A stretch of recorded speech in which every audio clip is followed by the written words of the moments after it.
ఇట్టి అవకాశం ఇచ్చిన దేవాది దేవుణ్ణి నేను ఎంతైనా స్తుతిస్తూ ఉన్నాను, ఆయన్ని మహింపరుస్తూ ఉన్నాను.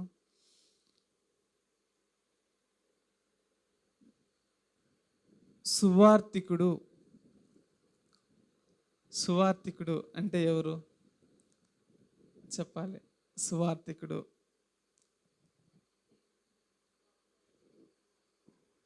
చెప్పాలి. మీకేం తెలిసిందో చెప్పండి, ఏదైనా పర్వాలేదు. అసలు ముందు మీకు ఆ క్వశ్చన్ ప్రశ్న ఎన్ని వస్తేనే కదా దానికి సమాధానం మీకు వచ్చేది. సువార్తికుడు, సువార్త అంటే ఏంటి? సువార్త అంటే ఏంటో తెలిస్తే సువార్తికుడు ఎవరు అర్థమైపోతుంది. ఏంటి సువార్త? ఆమేన్, హల్లెలూయా. మంచి వార్త, శుభవార్త, శుభవార్త, మంచి వార్త. సువార్త అంటే, సువార్తికుడు అంటే మంచి వార్తని జారవేసేవాడు, మంచి వార్తని చెప్పేవాడు. ఆమేన్, హల్లెలూయా. సువార్త అంటే, సువార్తికుడు అంటే సువార్తని చెప్పేవాడు. ఈ సువార్త అనగానే బైబిల్ గ్రంథంలో సువార్తికుడు ఒకరే ఉన్నారు. బైబిల్ గ్రంథంలో సువార్తికుడు అని పిలువబడిన వ్యక్తి ఎంతమంది ఉన్నారు? ఒక వ్యక్తే ఉన్నాడు. అయితే ఈ సువార్తికుడు ఇతను మాత్రమే కాక పౌలు గారు తిమోతికి చెప్తూ, నీవు మంచి సువార్త ప్రకటించుటలో, సువార్త పని చేయుటలో అని వాడడం జరుగుతూ ఉంటుంది. అయితే సువార్తికుడు అని పిలువబడింది మాత్రం ఒకే ఒక వ్యక్తి. ఎవరతను? మీరు ఎవరొకరు చెప్పండి. పౌలు గారు కాదు, సువార్తికుడు అని పిలువబడింది ఒకే ఒక వ్యక్తి. యోహాను కూడా కాదు, ఫిలిప్పు. మీన్ హల్లెలూయా. సువార్తికుడు అని పిలువబడింది ఫిలిప్పు మాత్రమే పిలువబడ్డాడు బైబిల్ గ్రంథంలో. ఆమేన్, హల్లెలూయా. అయితే ఈ సువార్తికుడైన ఫిలిప్పులో కూడా బైబిల్ గ్రంథంలో ఎంతమంది ఉన్నారు? బైబిల్ గ్రంథంలో 2 ఫిలిప్పులు ఉన్నారు. యేసు ప్రభువు 12 మంది శిష్యులలో ఒకడైన ఫిలిప్పు, అలాగే సువార్తికుడైన ఫిలిప్పు. మీకు ఇంకా బాగా అర్థం అవ్వాలి అంటే, యేసు ప్రభు 12 మంది శిష్యుల్లో ఉన్న వ్యక్తి ఏమో అపోస్తులుడైన ఫిలిప్పు, ఇతనేమో సువార్తికుడైన ఫిలిప్పు. ఆమేన్, హల్లెలూయా, హల్లెలూయా. 6వ అధ్యాయము 6వ అధ్యాయంలో మొట్టమొదటిగా ఈ ఫిలిప్పు గురించి రాయబడుతూ ఉంటుంది. ఈ ఫిలిప్పు గురించి మనం తెలుసుకోవాలి అంటే, మొట్టమొదటి ఫిలిప్పు గురించి మనం తెలుసుకోవాలి అంటే, ఈ ఫిలిప్పు ఎవరు? ఇతనేమో యూదులని రాయబడింది, కానీ ఇతనికేమో పేరేముంది? ఫిలిప్ ఉంది. ఈ ఫిలిప్ అనే పేరు ఎక్కువ ఎవరు పెట్టుకుంటారు? గ్రీకు భాష మాట్లాడేవారు, ఆ గ్రీకు ప్రాంతంలో నివసించేవారు ఆ పేరు పెట్టుకుంటారు. ఆమేన్, హల్లెలూయా. అయితే చరిత్ర ప్రకారం ఏం చెప్తున్నారంటే, ఇతను ఎవరు అంటే ఒక యూదుడే. అయితే ఇతను ఆ కాలంలో అనేక మంది గ్రీకు పేర్లు పెట్టుకోవడానికి ఇష్టపడేవారు యూదులు. ఆ టైంలో ఇతనికి పెట్టి ఉండవచ్చు, లేకపోతే ఇతను పుట్టింది ఆ గ్రీకు ప్రాంతంలో ఉండి ఉండొచ్చు. ఇతను ఈ గ్రీకు ప్రజలకి అలాగే యూదులకి మధ్యవర్తిగా కూడా ఉండి ఉండవచ్చు అని చరిత్ర చెప్తుంది. ఇతను పెరిగింది పుట్టింది గ్రీకు ప్రాంతంలో అయిన ఉండవచ్చేమో బాల్యంలో. అతను పెద్దవాడయ్యేసరికి ఎక్కడికి వచ్చేసాడు? యెరూషలేము అనే ప్రాంతంలోకి వచ్చాడు. అయితే ఇతను యేసు ప్రభువుని ఎలా తెలుసుకున్నాడు?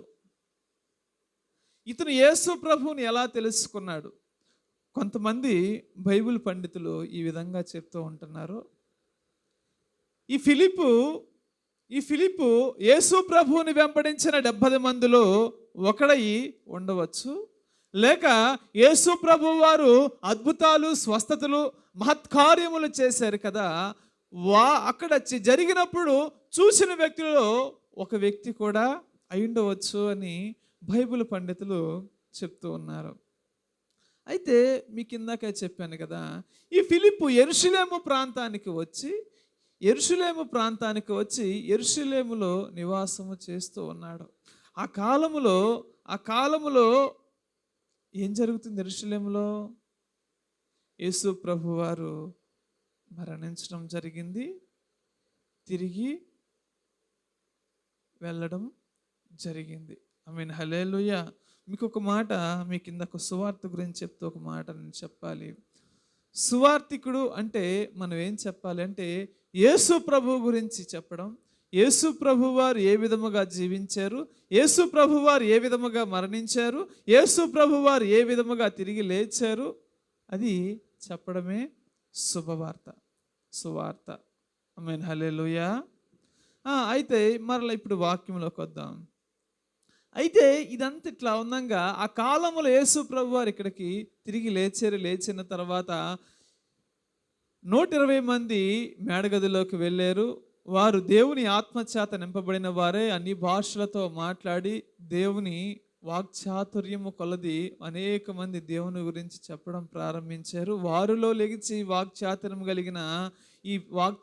కలిగి దేవుని ఆత్మచేత ఈ పేతురు దేవుని గురించి బోధించాడు.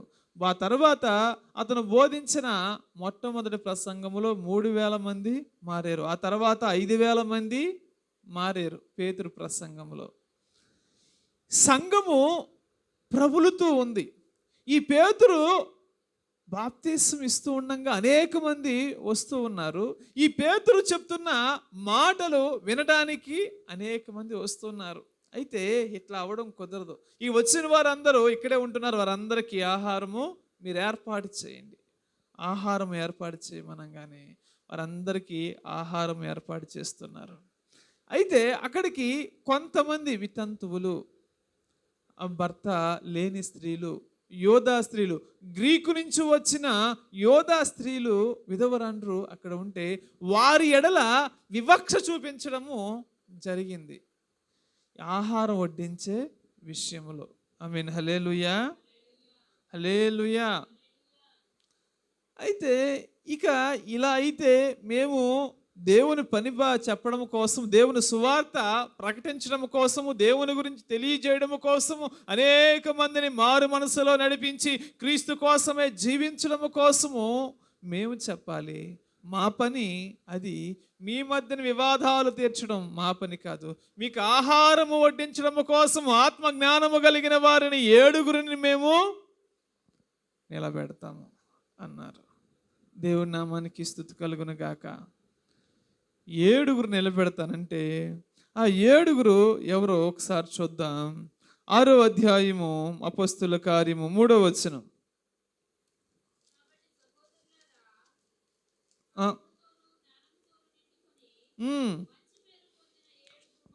5వ వచనం కాడి నుంచి చదవండి. స్టెఫను కింద ఎంతమంది విశ్వాసముతోనూ పరిశుద్ధాత్మతోనూ నిండుకొనిన వాడైన స్టెఫను, ఫిలిప్పు, ప్రోకోరు, నికానోరు, తీమోను, పర్మెనసు, యూదుల మత ప్రవిష్టుడును అంతియోకా వాడును అగు నికోలసు అను వారిని ఏర్పరచుకొని. ఆమేన్, హల్లెలూయా. ఇక్కడ 7 ఏర్పరచుకున్నారు. 7లో 5 హతసాక్షులుగా మరణించిన వారే. 2 మాత్రమే. ఎవరో ఆఖరి వ్యక్తి అయిన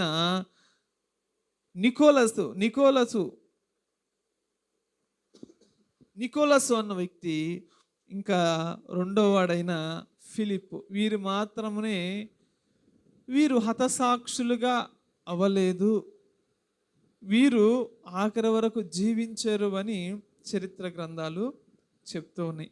మిగిలిన 5గురు హతసాక్షులుగా ఉండిన వారే.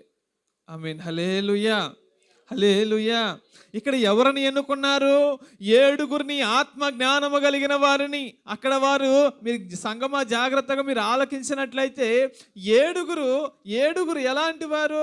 వారు అక్కడ ఉన్న వారందరికీ ఆహారం వడ్డించడం కోసము కాదు, ఆహారం మాత్రం వడ్డించడం మాత్రమే కాదు, వారికి కావాల్సింది ఏంటంటే ఆత్మ జ్ఞానము కావాలి. వడ్డించేవానికి ఏం కావాలి? మీరందరూ కూడా మన ప్రార్థన జరిగినప్పుడు భోజనాలు వడ్డిస్తూ ఉంటారు కదా, మీరేం చేస్తారు? వడ్డిస్తారా లేదా? వడ్డించేవానికి ఏం కావాలి? వడ్డించేవానికి ఏం కావాలి చెప్పాలి. ఏం కావాలి వడ్డించేవానికి? నేను ఇట్లా అనగానే హృదయం అంటున్నారా? ఓపిక కావాలి. ఇంకా ఆహారం కావాలి, భోజనం కావాలి. ఆమేన్. హల్లెలూయా. మనకు కావాల్సింది ఏంటంటే వడ్డించేవానికి శుద్ధ మనసు కావాలి. ముఖ్యంగా శుద్ధ మనసు కావాలి. ఎందుకని? వడ్డిస్తూ ఉంటాం,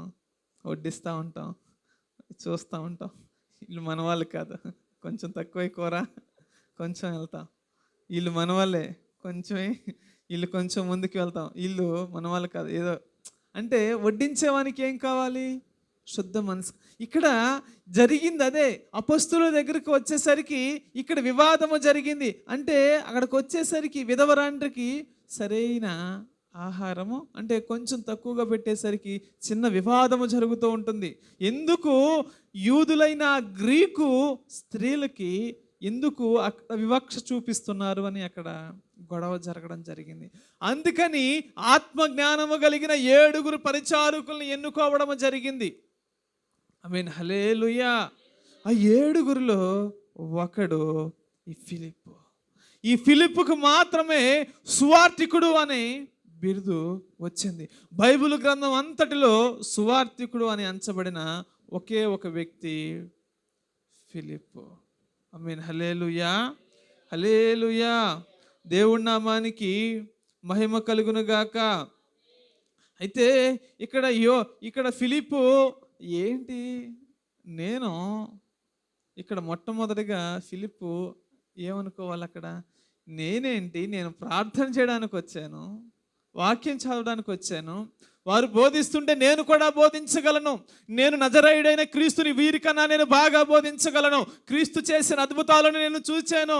అలాగే నేను క్రీస్తు నామమున నేను కూడా ప్రార్థన స్వస్థతలు చేయగలను అని అనుకోలేదు. అక్కడ అనేక మంది వస్తున్నారుగా, వారిలో నేను గనుడుగా ఉండాలి, వారిలో నేను గొప్పగా చూపించుకోవాలి, నేను దేవుని మాటలు చెప్తే వారు నన్ను చూస్తారు అని అనుకోలేదు. అక్కడ చెప్పింది ఏంటంటే, మీరున్నారు కదా అయ్యా, మీరు ఆత్మ జ్ఞానం కలిగిన వారు మాతో ఉంటే మీకేంటి? మేము దేవుని పని, మేము సువార్త మేము చేస్తాం, క్రీస్తు గురించి మేము చెప్తాం. మీరు ఏం చేయాలి? వడ్డించండి. మన భాషలో చెప్పాలంటే ఆహారం, అన్నం వడ్డించండి. ఫిలిప్ అనుకోవాలి, ఏంటి నన్ను ఇట్లా పంపించారు, ఇట్లా చేయాలి అనుకోలా.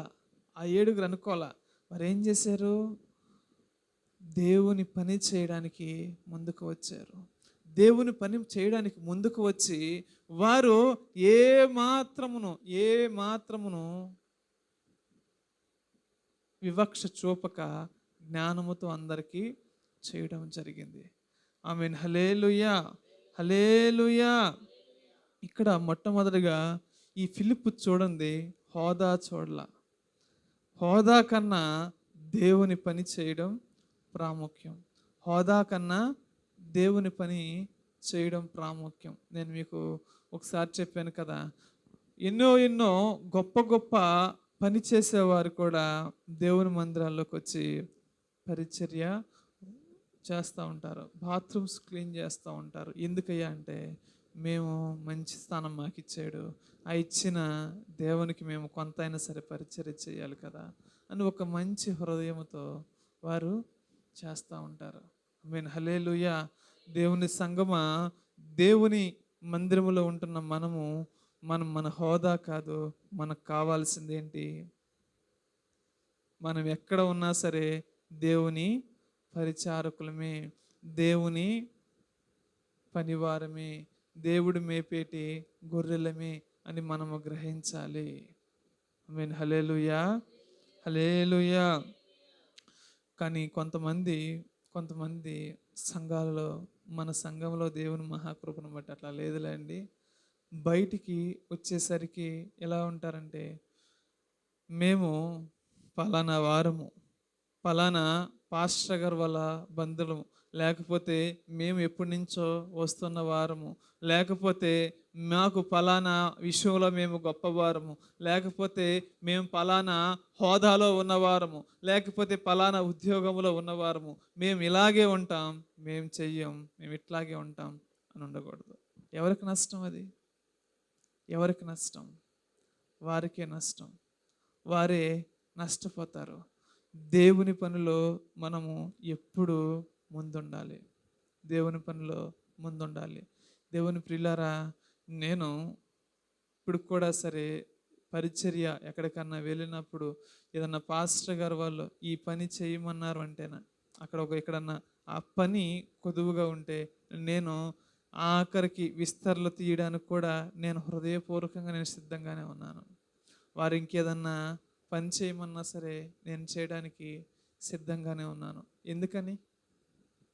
ఎందుకని నేను ఆ పాస్టర్ గారికి చేయట్లా, వచ్చిన వారికి చేయట్లా. దేవుని నిమిత్తమై, దేవుని కోసం దేవుని పని చేస్తున్నాను. ఆమేన్. హల్లెలూయా, హల్లెలూయా. దేవుని మందిరములో ఏ పని చేయడానికైనా సరే నేను వెనుకాడను.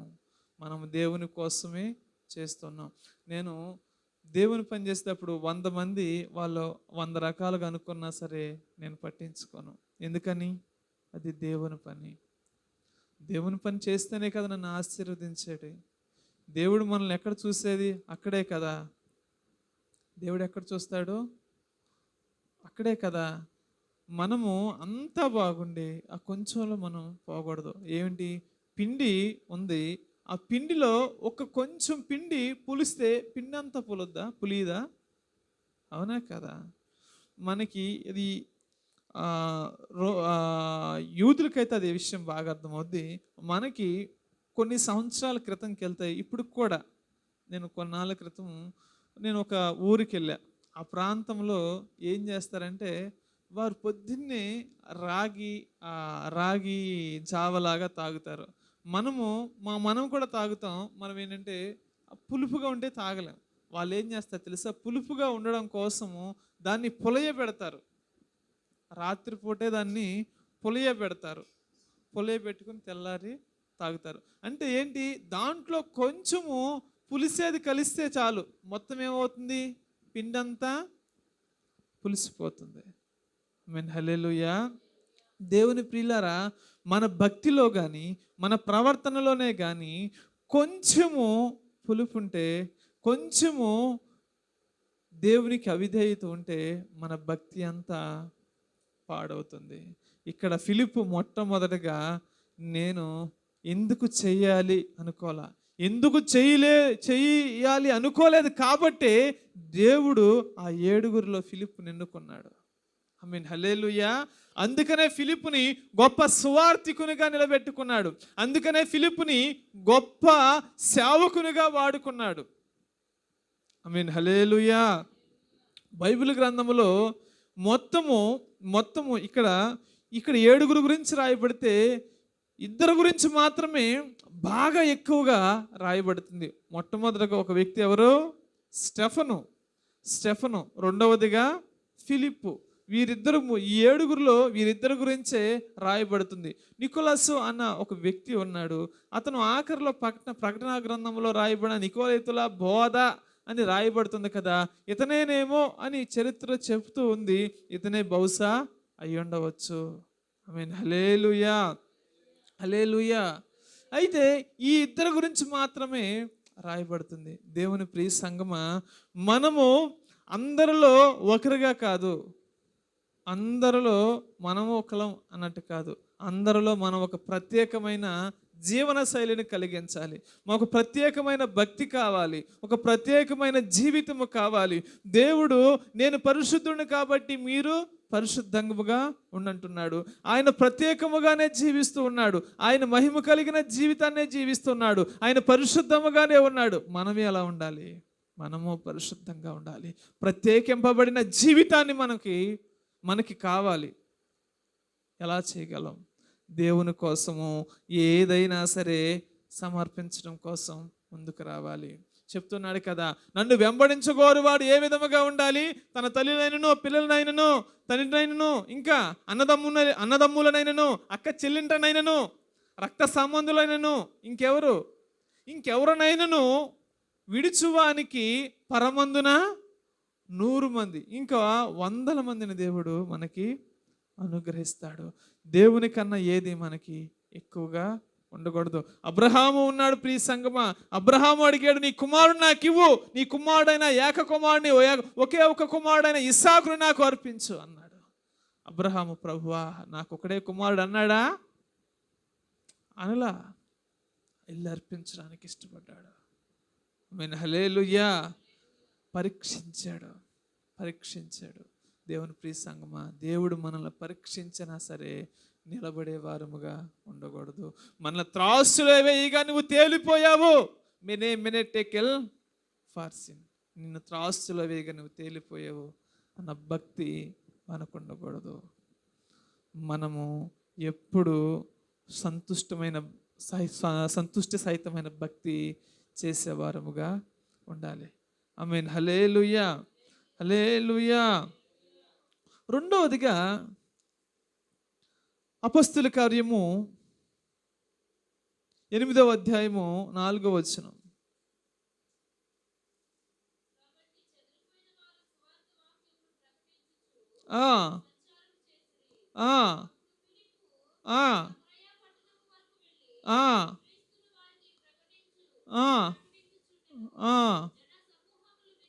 జన సమూహములు విని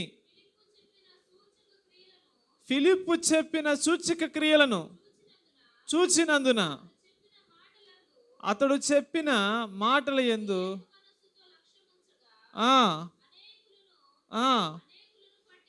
అనేకులను పట్టిన అపవిత్ర ఆత్మలు పెద్ద కేకలు వేసి వారిని వదిలిపోయాను. ఆమేన్. హల్లెలూయా, హల్లెలూయా. దేవుని ప్రియులారా, మీరు చూసినట్లయితే మొట్టమొదటిగా ఫిలిప్పు ఏమన్నాడు? ఒక సామాన్యమైన వ్యక్తి అయి ఉన్నాడు. ఆ తర్వాత 7గురిలో ఆత్మజ్ఞానం కలిగిన వాడు జ్ఞానం కలిగిన 7 వ్యక్తులను ఎన్నుకుంటే వారిలో ఒక వ్యక్తి. ఆమేన్. హల్లెలూయా. ఏంటి ఈ పని అనుకోవాలా, ఏ పనైనా సరే చేయడానికి వెళ్ళాడు. రెండవదిగా ఏం చేశాడు? ఇక్కడ ఒక సంఘములో గొప్ప హింస వచ్చింది. క్రైస్తవులను చంపుతూ ఉన్నారు. యెరూషలేములో ఉన్న వారందరినీ చంపడానికి సైన్యము, అలాగే పరిసయ్యులు, శాస్త్రులు తిరుగుతూ ఉన్నారు వారిని పట్టించడం కోసం. కానీ అందరూ చెదిరిపోతే ఇతను మాత్రము చెదిరిపోలా. ఎక్కడికి వెళ్ళాడు? ఈ యూదులు ఇశ్రాయేలీలు ముట్టకూడని, అలాగే ఆ మార్గములో వెళ్ళడానికి కూడా ఇష్టపడని సమరయ ప్రాంతానికి వెళ్ళి యేసు ప్రభువు గురించి సువార్త ప్రకటిస్తూ అక్కడ జీవిస్తూ ఉన్నాడు. దేవుని ప్రియ సంగమా, దేవుడు ఎన్నిక లేని వారిని ఎన్నుకుంటాడు. దేవుడు ఎవరిని విడిచిపెట్టే దేవుడు కాదు. ఆమేన్. హల్లెలూయా. నాకు హింస వచ్చింది కదా, నేను ఎందుకు చేయాలి, నా వల్ల ఎక్కడ అవుద్ది అనుకోకుండా ఏం చేశాడు?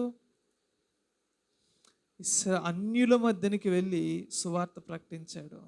అన్యుల మధ్యకి వెళ్ళి దేవుని గురించి చెప్పడము ప్రారంభించాడు. అక్కడ గుడ్డివారు చూస్తున్నారు, పక్షవాయువు కలిగిన వారికి స్వస్థత వస్తుంది, దెయ్యాలు కూడా పారిపోతున్నాయి, సూచక్రియలు జరుగుతున్నాయి, అద్భుతాలు జరుగుతున్నాయి, మహత్కార్యాలు జరుగుతున్నాయి, స్వస్థతలు జరుగుతూ ఉన్నాయి. దేవుడు అనేక గొప్ప కార్యాలు చేస్తూ ఉండగా ఆ ప్రాంతంలో ఉన్న మనుషులు అనేక మంది రక్షణలోకి వస్తున్నారు, క్రీస్తుని విశ్వసిస్తున్నారు, మారు మనసు పొందుతూ ఉన్నారు. దేవుడు గొప్ప కార్యాలు ఆ ప్రాంతంలో చేయడం ప్రారంభించాడు. ఆమేన్. హల్లెలూయా. ఇక్కడ ఇన్ని కార్యాలు జరగడానికి గల కారణం ఏంటి? అది దేవుడు నాకు ఇచ్చింది చిన్న పనేగా అని ఫిలిప్పు అనుకోలా, దాన్ని నమ్మకముగా చేశాడు. దేవుని సంగమా, నీ జీవితంలోకి కొన్ని కొన్ని శ్రమలు రావచ్చు, కొన్ని కొన్ని ఇబ్బందులు రావచ్చు.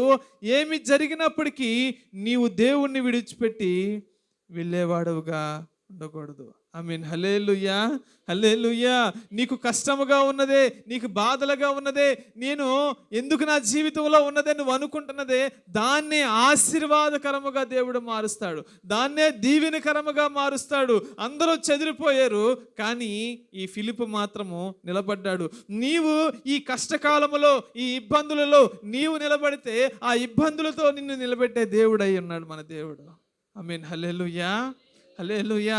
ఈరోజు నీవు చెదిరిపోయావంటే, నీవు సాతాను సుడిగుండాలలో నీవు చిక్కుకున్నావు అంటే, సాతానికి నువ్వు లోబడిపోయావంటే, ఆ ఆలోచన లేక ఆ ప్రభావంలో నీవు పడిపోయావంటే, సాతాను నిన్ను బలంగా వాడుకోబోతున్నాడు.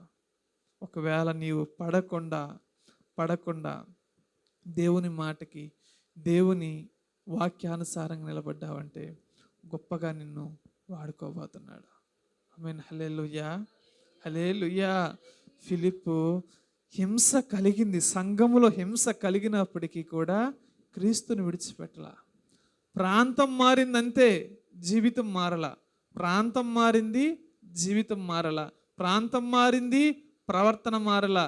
ప్రాంతం మారింది, ఇప్పుడు అల్పుడు, ఇక్కడ ఘనమైన వాడు. అక్కడేమో పాత ప్రాంతంలో ఉన్నప్పుడేమో ఎన్నిక లేనివాడు, ఇక్కడ ఎన్నుకోబడిన వాడు. అక్కడ స్వస్థతలు జరుగుతుంటే చూచాడు, ఇక్కడ స్వస్థతలు చేస్తూ ఉన్నాడు. అక్కడ అద్భుతాలు జరుగుతుంటే చూచాడు, ఇక్కడ దేవుని నామాన్ని బట్టి అద్భుతాలు చేస్తూ ఉన్నాడు. అక్కడ దెయ్యాలు వదులుతుంటే చూచాడు, ఇక్కడ దేవుని నామాన్ని బట్టి ఇతనే దెయ్యాలను వదిలిస్తూ ఉన్నాడు. అక్కడ కుష్ఠరోగులు స్వస్థత కలుగుతుంటే చూచాడు, ఇక్కడ కుష్ఠరోగుల్ని దేవుని నామాన్ని బట్టి ఇతనే స్వస్థపరుస్తూ ఉన్నాడు. ఆమేన్. హల్లెలూయా. ఎంత ధన్యతనిచ్చాడండి. ఎలా జరిగింది ఇది? ఎలా జరిగిందంటే, దేవుడు శ్రమలో కూడా ఇతను నిలబెట్టడం బట్టి, శ్రమలో కూడా ఇతను దేవుడిని విడిచిపెట్టక పోవడం బట్టి, మరి ముఖ్యంగా విధేయత చూపించడము బట్టి దేవుని నామానికి స్తుతి కలుగును గాక. ఆమేన్. హల్లెలూయా, హల్లెలూయా. నీ జీవితంలో శ్రమ వస్తుందా? అయినా సరే నువ్వు నిలబడు, క్రీస్తు కోసం నిలబడు. నీ జీవితంలో శ్రమ వస్తుందంటే నిన్ను దేవుడు నిలబెట్టబోతున్నాడని అర్థం. నీవు ఇంకా ఇబ్బందులకరంగా నడుస్తున్నావంటే దేవుడు నిన్ను ఎన్నుకున్నాడని అర్థం. నా జీవితంలోనే నేనే ఇట్లా ఎందుకు ఉండాలి అని అనుకోకూడదు. ఆమేన్. హల్లెలూయా, హల్లెలూయా. అలా ఉంటే దేవుడు మనల్ని ఎంత మాత్రమును మెచ్చడు. మొట్టమొదటిగా ఏంటి ఇక్కడ? చిన్న పనైనా సరే అతను ఏం చేశాడు? నమ్మకంగా దేవుని పని చేశాడు. చిన్న పని నమ్మకంగా చేశాడు. రెండవదిగా ఏం చేశాడు? శ్రమలో కూడా అందరూ చెదిరిపోతే వేరే చోటకి వెళ్ళి దేవుని ప్రకటించాడు.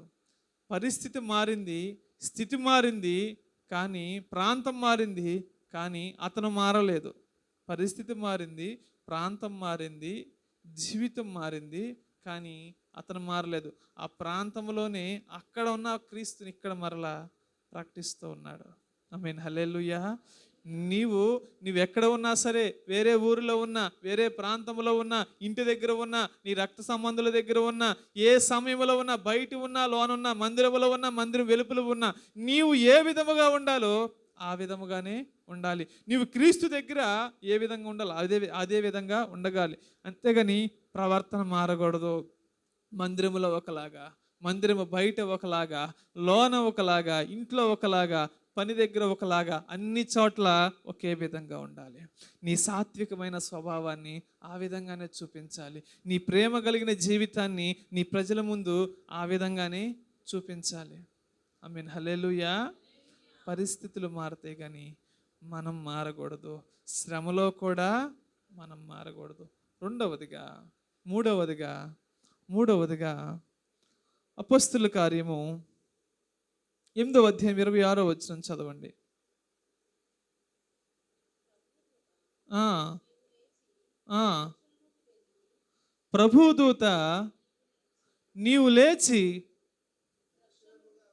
దక్షిణముగా వెళ్ళి యెరూషలేము నుండి గాజాకు పోవు అరణ్య మార్గములో కలిసి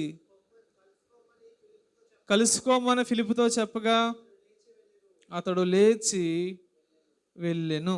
ఆమేన్, హల్లెలూయా. ఎందుకు వెళ్ళాడు అతను? ఐథియోపియుల రాణి అయిన కందాక్రే క్రింద మంత్రి అయిన ఆమె యొక్క ధనాగారం అంతటి మీదనున్న ఐథియోపియుడైన నపుంసకుడు ఆరాధించుటకు యెరూషలేమునకు వచ్చి ఉండెను. ఆమేన్, హల్లెలూయా. ఐథియోపియుడైన నపుంసకుడు మంత్రి కందేకే క్రింద తన ధనాగారముకి మొత్తం అధిపతి అయిన ఎవరు? ఒక నపుంసకుడు. ఆమేన్, హల్లెలూయా. ఏం వెళ్తున్నాడు? ఎందుకు వచ్చాడు? యెరూషలేములో దేవుణ్ణి ఆరాధించడానికి, దేవుణ్ణి మహిమపరచడానికి, దేవుణ్ణి స్తుతించడానికి ఈ నపుంసకుడు వచ్చాడు. వచ్చి దేవుణ్ణి ఆరాధించి మరలా తిరిగి ప్రయాణం వెళుతూ ఉన్నాడు. వెళుతూ ఉండగా యెషయా గ్రంథమును ఈ గ్రంథపు చుట్టపట్టుకుని 53వ ఆ అధ్యాయాన్ని తీసుకుని చదువుతున్నాడు. అప్పుడు అధ్యాయాలు లేవులండి. ఆ భాగాన్ని చదువుతూ ఉండగా ఏం అర్థం కావట్లా. ఫిలిప్పుతో దేవుని ఆత్మ మాట్లాడుతూ ఉన్నది. నీవు ఆ గాజాకు పోయే ప్రాంతానికి నువ్వు వెళ్ళు. అక్కడ ఒక వ్యక్తి దగ్గరికి వెళ్ళి సువార్త ప్రకటించమనగానే పరుగున ఈ ఫిలిప్పు వెళ్ళాడు. వెళ్ళి నేను అంటూ ఉన్నాడు కదా, నీవు చదువుతున్నది నీకు అర్థమవుతుందా అంటున్నాడు. ఎవరన్నా నాకు తెలియజేస్తేనే కదయ్యా నాకు ఆ విషయము అర్థమయ్యేది, తెలిసేది అంటున్నాడు. ఆమేన్, హల్లెలూయా, హల్లెలూయా. అక్కడ ఏమంటున్నాడు? అక్కడ ఆమేన్, హల్లెలూయా. కింద మాటలు చదవండి.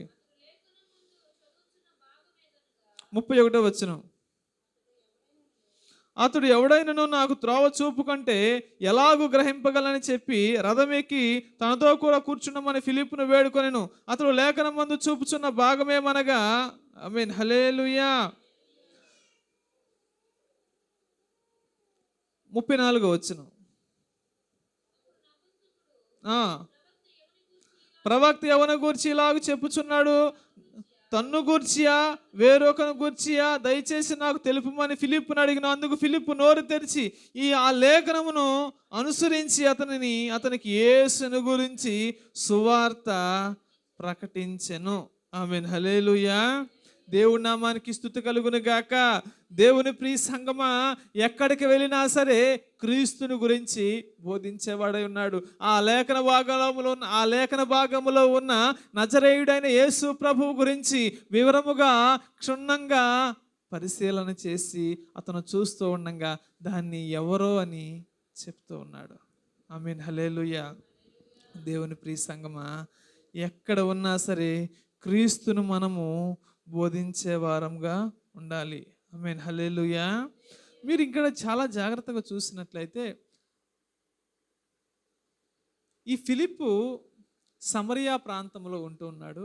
సమరియా ప్రాంతంలో అనేక మందికి సువార్త ప్రకటిస్తూ ఉన్నాడు. మనం ఇందాక చెప్పుకున్నట్లు అద్భుతాలు, స్వస్థతలు జరుగుతున్నాయి. వేల కొలదిగా ఆయన దగ్గరికి వస్తూ ఉన్నారు, ఆయన్ని వెంబడిస్తూ ఉన్నారు. అయితే దేవుని ఆత్మ ఒకరి దగ్గరికి వేలలో నుంచి ఒకే ఒక వ్యక్తి దగ్గర గురించి వెళ్ళమనగానే ఇతను ఏం చేశాడు? వెళ్ళాడా లేదా?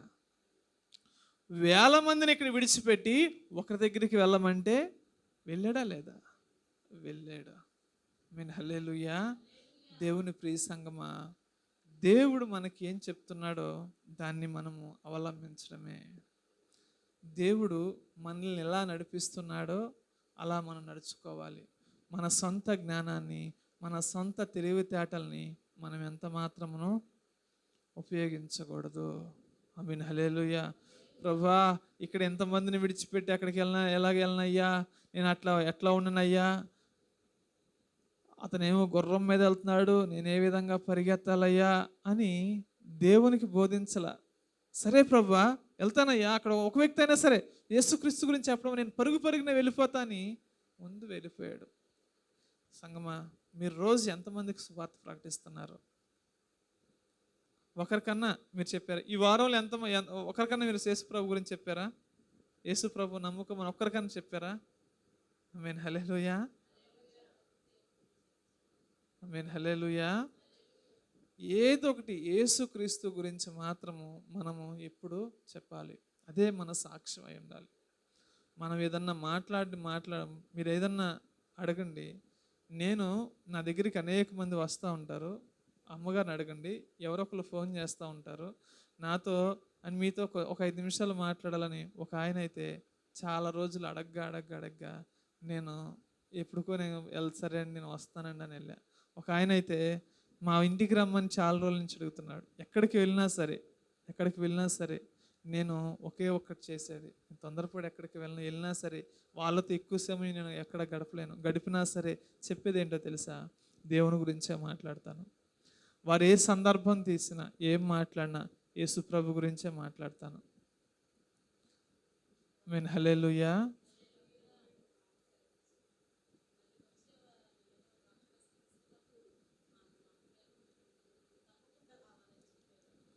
ఆమేన్, హల్లెలూయా.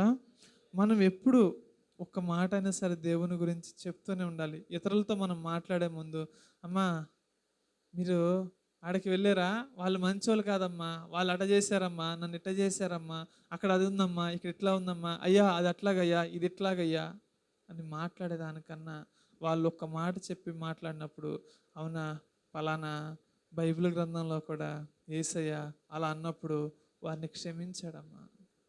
అలాంటి రోగం వచ్చిందా, అయ్యో అలాంటి వారిని యేసయ్య స్వస్థపరిచాడమ్మా. అయ్యో అప్పుల్లో ఉన్నారా, పలానా చోటన మేము వాక్యం విన్నామమ్మా, మా పాస్టర్ గారు చెప్పారు, లేకపోతే మేము పలానా చోటన మేము విన్నాం, వారి అప్పుల్లో నుంచి విడుదల కలిగిందమ్మా. నేను ఎంతో వేదనలో ఉన్నప్పుడు నేను దేవుణ్ణి ఆశ్రయించాను. దేవుణ్ణి ఆశ్రయించంగానే దేవుడు నాకు ఏం చేశాడు, నాకు ఆదరణ కలిగించాడు. నా స్థితిలో వేరే వాళ్ళు ఉంటే ఏమయ్యేవాడో, ఆ సమయంలో నేను యేసుక్రీస్తు నమ్ముకోకపోతే ఏమైపోయేదాన్నో. కానీ నేను క్రీస్తు నమ్ముకోబట్టి నేను ఈ విధంగా ఉన్నాను. మీరు ప్రభు నమ్ముకోండమ్మా. మనము క్రీస్తు గురించి చెప్పాలే కానీ అనేక మార్గాలు ఉన్నాయి. తప్పించుకోవడానికి కూడా అనేక మార్గాలు ఉన్నాయి. కాలక్షేపం చేయడానికి కూడా అనేక మార్గాలు ఉన్నాయి. ఆమేన్, హల్లెలూయా. ఎక్కడ ఉన్నా, ఎలా ఉన్నా, ఏ స్థితిలో ఉన్నా మనము క్రీస్తుని మాత్రము ఎప్పుడు ప్రకటిస్తూనే ఉండాలి. ఆమేన్, హల్లెలూయా, హల్లెలూయా. సంగమా, నేను చెప్తున్నాను కాదు, మీ ఆశీర్వాదానికి తొలిమెట్టు క్రీస్తుని గురించి ప్రకటించడమే. మీ ఆశీర్వాదానికి తొలిమెట్టు ఏంటి అంటే క్రీస్తుని గురించి ప్రకటించడమే. క్రీస్తును మనం ఎప్పుడు ప్రకటిస్తూ ఉంటేనే మనము ఆశీర్వదింపబడతాం, మనము దీవింపబడతాం. అంతేగాని మనము అనవసరమైన వాదనలు, అనవసరమైన మాటలకు వెళ్తే దేవుడిచ్చే ఆశీర్వాదాలను మనం కోల్పోతాం. ఈ ఫిలిప్ అక్కడ అదే చేస్తూ ఉన్నాడు. ప్రభువు వెళ్ళమనంగానే వెళ్ళాడు, ఆ నపుంసకుడికి చెప్పాడు. ఆ నపుంసకుడు వెంటనే, అయితే ఇక్కడ నీళ్లు ఉన్నాయి, నాకు మారు మనసు ఉన్నది, ఇంకా అడ్డు ఏంటని అనగానే ఇల్లు అక్కడ దారిలోనే ఒక కాలువలో నీళ్లు ఇచ్చేసాడు, బాప్తీసం ఇచ్చేసాడు. ఆమేన్, హల్లెలూయా. చరిత్ర చెప్తుంది, ఆ ఐతుపియా ప్రాంతానికి, ఆ ప్రజలకి మొట్టమొదటిగా సువార్త వెళ్ళింది ఎవరి మూలంగా? ఈ నపుంసకుని మూలముగానే. ఈ నపుంసకుడే ఆ ప్రాంతానికి వెళ్ళి సువార్త ప్రకటించాడు అని వాక్య భాగము ఆ బైబిల్ పండితులు, చరిత్రకారులు చెప్తూ ఉన్నారు. ఆమేన్, హల్లెలూయా, హల్లెలూయా. ఆ రోజు ఫిలిప్ అక్కడికి వెళ్ళకపోతే ఆ ప్రాంతానికి అతను రక్షణ పొందేవాడా? ఆ ప్రాంతానికి సువార్త వెళ్ళేదా? లేదు, వెళ్ళేది కాదు. దేవుని ప్రియ సంఘము ఎప్పుడు క్రీస్తును ప్రకటించే వారముగా ఉండాలి. నాలుగవదిగా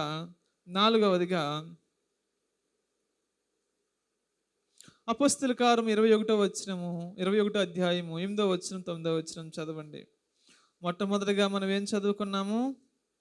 హోదా కన్నా దేవుని పని ముఖ్యము అని అనుకున్నాడు ఫిలిప్పు. రెండవదిగా ఆటంకాలని, శ్రమలని అవకాశాలుగా మార్చుకున్నాడు, బలముగా పనిచేశాడు. మూడవదిగా ఏం చేశాడు అతను?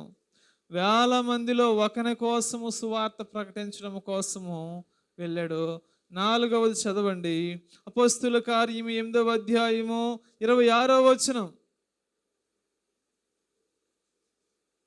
క్షమించిన అపోస్తుల కార్యం 21వ అధ్యాయము 8వ వచనం. మరునాడు మేము బయలుదేరి కైసరియాకు వచ్చి ఏడుగురిలో ఒకడును సువార్తికుడైన ఫిలిప్పు వెంట ప్రవేశించి అతని యొద్ద ఉంటిమి. కన్యకలు గల 4 కుమార్తెలు అతనుకు ఉండిరి. వారు ప్రవచించువారు. మేమనేక దినములు అక్కడ ఉండగా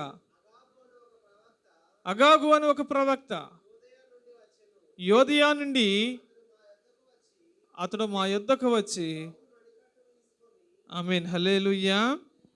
దేవుని ప్రియ సంగమా, నాలుగవదిగా ఇతను ఏం చేశాడు? తన కుటుంబాన్ని గురించి, సువార్త పునాది గల ఇల్లుని, కుటుంబాన్ని అతను కట్టుకున్నాడు. సువార్త పునాది గల కుటుంబాన్ని కట్టుకున్నాడు. ఈ పౌలు 3వ మిషనరీలో కైసారియాకి వచ్చాడు. ఈ ఫిలిప్ ఏం చేశాడంటే అన్ని ప్రాంతాలు తిరిగి ఈ కైసారియా ప్రాంతంలో నివాసం ఉంటూ ఉన్నాడు. అక్కడికి వచ్చి ఉంటూ ఉన్నాడు.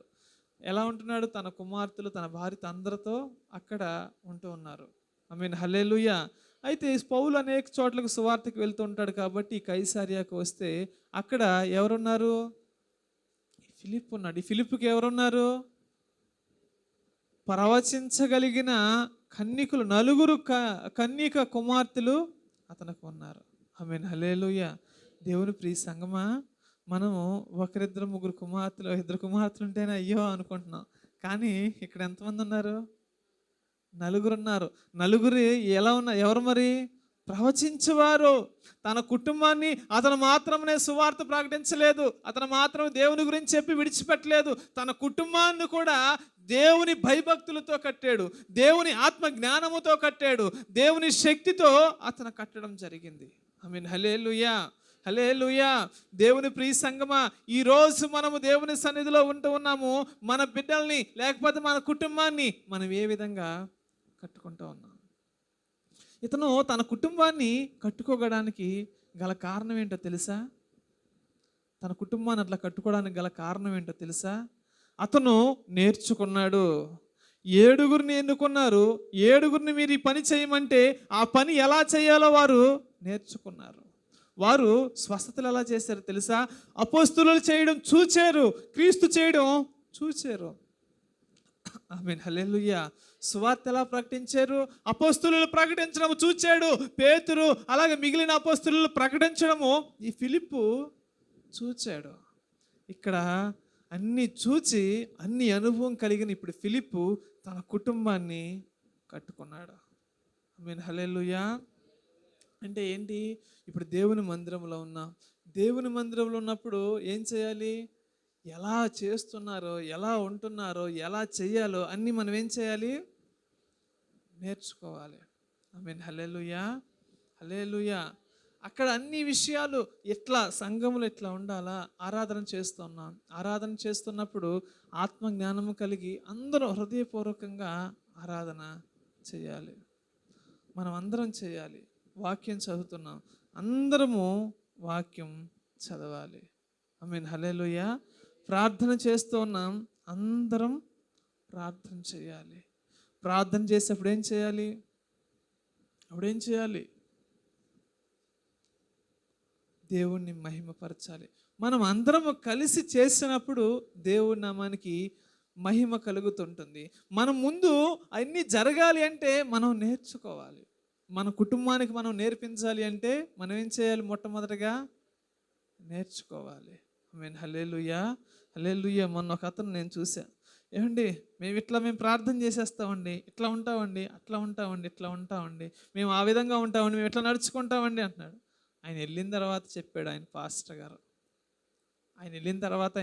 గారు నాకు చెప్పాడు, అయ్యా ప్రార్థన చేసి వాక్యం చెప్తుంటే పడుకుంటాడయ్యా. వాక్యం చెప్తుంటే ఇట్లా మామూలుగా పక్కన వాళ్ళని కదిపి మాట్లాడతాడయ్యా. పాటలు పాడుతుంటే అటు ఇటు చూస్తాడయ్యా. ఆరాధన చేయడయ్యా, వాక్యం చేయడయ్యా. ఇచ్చేసేటప్పుడు ఇచ్చేస్తాడు, ఇచ్చేసేటప్పుడు వచ్చేస్తాడు. ఒక క్రమం లేదయ్యా. మనకి మీ దగ్గర ఇన్ని చెప్పాడా? తన కుటుంబాన్ని తానే కట్టుకోలేదయ్యా. ఇంటికెళ్ళి నానా బీభత్సం చేస్తాడయ్యా. ఆమేన్. హల్లెలూయా, హల్లెలూయా. సాక్ష్యం ఏమైపోయింది? ఏమైపోయింది? సాక్ష్యం కోల్పోయాడు. అతను అంత గంభీరంగా నా దగ్గర అన్ని చెప్పాడు. అతను వెళ్ళంగానే వాళ్ళ పాస్టర్ గారు ఒక్క మాటన విలువ ఉందా? ఆమేన్. హల్లెలూయా. ఇలా అంతా జరగడానికి గల కారణం ఏంటి? నేర్చుకోకపోవడం.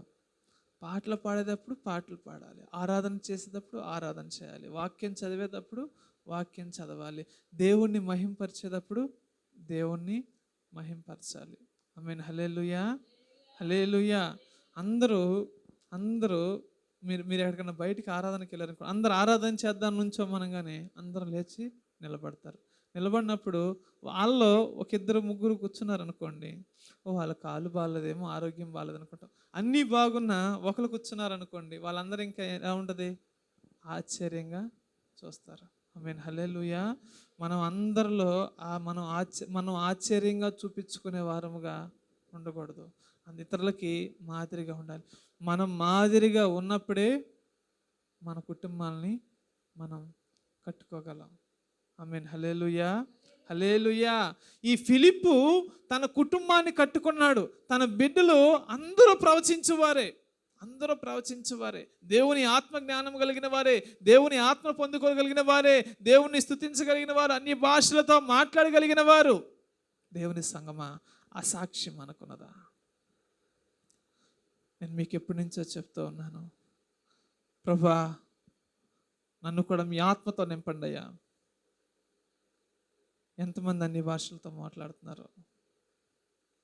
సంగమా, నేను మరలా చెప్తున్నాను, దేవుని మనసుతో, దేవుని హృదయంతో నేను మరొకసారి చెప్తున్నాను, మీరందరూ అన్ని భాషలతో మాట్లాడాలి. నేను మాట్లాడమంటే మీరు మాట్లాడడం కాదు, దేవుణ్ణి అడగాలి. ప్రభువా నేను అన్ని భాషలతో మాట్లాడాలి, మీ అన్ని భాషలతో నేను స్తుతించాలి, ఆత్మ వరాలను నాకు దయచేయండి ప్రభువా అని దేవుణ్ణి అడగాలి. అన్ని వరాలు దేవుడు ఒకరితోనే ఉంచడు. ఏదో ఒక వరం, దేవుడు నాలో నాకు ఈ వరం నాకు దయచేయి ప్రభువా అడగాలి. ఆత్మ ఫలాలతో నన్ను నింపు ప్రభువా అని దేవుణ్ణి అడగండి.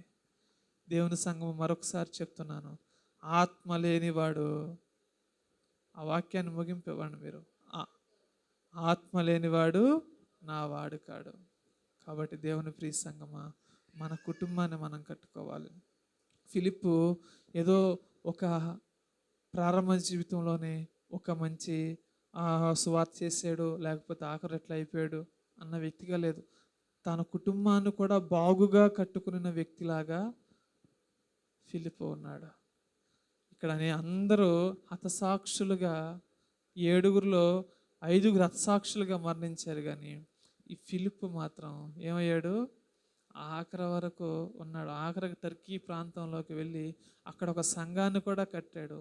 అక్కడ ఆఖరిలో చరిత్రకారులు చెప్తున్నారు, అక్కడ ఒక చర్చ్ ఉంది, ఆ చర్చి కింద ఒక సమాధి ఉంది, అది ఫిలిప్పుదేమో అని అనుకుంటూ ఉన్నారు చరిత్రకారులు. కన్ఫామ్ అయితే కాదు. ఆమేన్. హల్లెలూయా. దేవుని ప్రియ సంగమా, మనము ఆఖరి వరకు నమ్మకంగా ఉంటే మన సాక్ష్యం ఈ విధంగా ఉండాలి. ప్రారంభం నుంచి ముగింపు వరకు ఫిలిప్పు జీవితం ఎలాగుంది? ప్రభువుని యవన కాలంలో నమ్ముకున్నాడు, నమ్మకమైన పరిచర్య చేశాడు, వెళ్ళి భయపడక అద్భుతాలు, అంత శ్రమ వచ్చినప్పుడు కూడా వెళ్ళి క్రీస్తు గురించి ప్రకటించాడు. అలాగే అన్ని వేల మందిని విడిచిపెట్టి ఒకని కోసము పరుగును వెళ్ళిన వ్యక్తి అయి ఉన్నాడు. తన కుటుంబాన్ని బాగుగా చక్కగా కట్టుకున్నవాడై ఉన్నాడు. ఆమేన్. హల్లెలూయా. దేవుని ప్రియ సంగమా, ముందు అన్నీ చేయాలంటే ముందు మన కుటుంబాన్ని, మనల్ని మనం బాగుగా చక్కగా కట్టుకునేవారుగా ఉండాలి. మనం కట్టుకోవాలంటే మనం ఏం చేయాలి? ఇప్పుడు నేర్చుకోవాలి. చక్కగా యేసుక్రీస్తు గురించి ఎలా ఆరాధన చేయాలి, ఎలా మాట్లాడాలి. నిజం ప్రియ సంగమా, మాట్లాడడం కూడా నేర్చుకోవాలి. ఇంతేనా అని కాదు, మీరు ఎలా మాట్లాడాలో నేర్చుకోవాలి, ఎలా ప్రవర్తించాలో నేర్చుకోవాలి, ఎలా ఆరాధన చేయాలో నేర్చుకోవాలి, ఎలా పాడాలో నేర్చుకోవాలి, ఎలా ప్రార్థన చేయాలో నేర్చుకోవాలి. అవసరమైతే పాస్టర్ గారు లేకపోతే ఏ విధంగా అక్కడ ఆ సంఘాన్ని ఏ విధంగా నడిపించాలో కావాల్సిన ఆత్మ జ్ఞానం కావాలని మీరు నేర్చుకోవాలి. వాక్యం చెప్పడం కూడా నేర్చుకోవాలి అవసరమైతే. ఆమేన్, హల్లెలూయా. ఇవన్నీ చేయగలిగినప్పుడే దేవుడు మనల్ని బలంగా వాడుకుంటాడు. అద్భుత కార్యాలు మన ఎడల చేస్తారు, మహత్ కార్యాలు మన ఎడల చేస్తారు. మనము ఆశీర్వాదాల కోసమే, దీవెనల కోసమే వెళితే మనము అవన్నీ పొందుకోలేము. మనం పొందుకోలేము. ముందు దేవునితో మనం ఉండాలి. మనం అయ్యో నన్ను దేవుడు ఆశీర్వదించట్లేదు అనుకోవద్దు. మీకు ఏం కావాలో తగిన సమయం అందు దేవుడు మీకు అన్నీ దయచేస్తాడు. మీరు మొత్తుకున్నా సరే దేవుడు మీకు అవసరం లేకపోతే మీకెవడు, మీకు ఏది కావాలో దేవునికి అన్నీ తెలుసు. మీకు ఉదాహరణకి తేజకి ఏం కావాలో తేజకి తెలుసు, మీకేం కుమారి గారికి ఏం కావాలో కుమారి గారికి దేవునికి తెలుసు. వాళ్ళు ఎంత ప్రార్థన చేసి ప్రభు నాకు ఇది కావాలి, అది కావాలి, ఇది కావాలి, ఇదే అని అదే విషయాన్ని రోజు ప్రార్థన చేసినా సరే దేవుని చిత్తం కాకపోతే అది రాదు. హల్లెలూయా. మనం ప్రభు నీ చిత్తం ఏదో అదే జరిగించాలా మనం ప్రార్థన చేయాలి. నేను యథార్థంగా చెప్తున్నాను సంగమా, నేను మా కుటుంబం గురించి చేసే ప్రార్థన చాలా తక్కువ. నేను మన సంఘం గురించి, అలాగే అనేక మంది పలానా పాస్టర్ గారు ఆ విషయం ప్రార్థన చేయండి, ఈ విషయం ప్రార్థన చేయండి నాకు చెప్తూ ఉంటారు కదా, ఆ విషయాల గురించి ఎక్కువ ప్రార్థన చేస్తా. ఎందుకని అట్లా చేస్తాను? తల వెంట్రుకలు రావడం కూడా ఆయనకు తెలుసు. మీ తండ్రికి మీకేం కావాలో బాగుగా తెలుసని వాక్యం చెప్తుంది. ఇంక మనం ఎందుకు అట్లా అడిగేది? ఏ సమయం అది కావాలో అని దేవుడే ఇస్తాడు. మన ప్రయత్నమే అంతే. ఆమేన్, హల్లెలూయా, హల్లెలూయా. దేవుడు మనం నిశ్చయంగా దయచేస్తాడు. ఒక ఫిలిప్పు వలె మన జీవితాల్ని బాగుగా కట్టుకునే వారముగా ఉండాలి. ఒక సువార్తికుడు ఏ విధంగా జీవించాలో, ఒక సువార్తికుడు ఏ విధంగా ప్రవర్తించాలో బాగుగా చూపించిన వ్యక్తి ఫిలిప్పు. దేవుని ప్రియ సంగమా, మన సంఘములో అనేక మంది ఫిలిప్పులు లెగుచును గాక, ఫిలిప్పు లాంటి జీవితాన్ని కట్టుకొను గాక, ఫిలిప్పు లాగా కుటుంబాన్ని కట్టుకొందురు గాక, ఫిలిప్పు చేసిన గొప్ప కార్యాలు చేయుదురుగాక, ఫిలిప్పు వలె ఆ సంఘముల వారు అనేక మంది ఎన్నుకోబడుదురుగాక, ఫిలిప్పు చేసిన సువార్తని చేయుదురుగాక. ఆమేన్, హల్లెలూయా. ఈ వాక్యాన్ని దేవుడు మన వెనుకల్లో దీవించును గాక. ప్రార్థన చేసుకుందాం. పరిశుద్ధుడా నాయన, మీకే వందనాలు.